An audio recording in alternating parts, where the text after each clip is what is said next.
Good morning, it's Pastor Curt here, and I got a question for you. Do you pray the way Jesus prayed? You know, I've discovered after being a pastor for a few years is very few people pray the way Jesus prayed.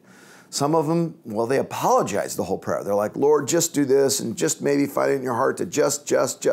And some people, they try to show off their theological knowledge in prayer. You ever meet one of these guys that are like, Lord, the inertia of your anointing cascades through history. Like, shut up, dude. You know what's funny about the way Jesus prayed? We don't really know what words he used. Often in the New Testament, the emphasis is on what he did right before the prayer and what he did right after the prayer and his attitude in the prayer as opposed to the specific words that he used. Perfect example of this. This guy comes up to Jesus and says, my daughter's deathly ill. Please, would you come and pray for her? Jesus says, I'll go pray for her. And then he starts making his way to this little girl's house, and something very interesting happens.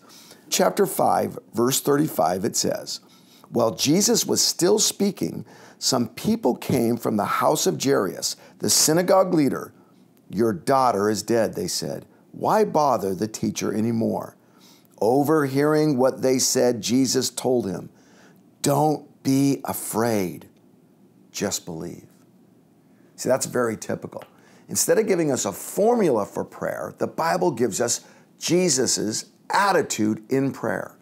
He says, don't listen to these guys. Don't be afraid. Let your faith rise up. You know what's crucial in prayer? Learning what to ignore. Learning who not to listen to. God's far more concerned with your attention than he is your words.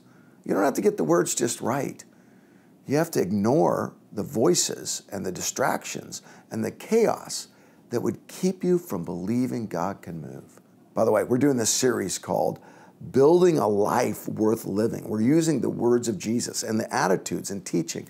You don't want to miss it. So make your plans now to get to church this weekend. And we're going to teach more about this exact same sort of thing.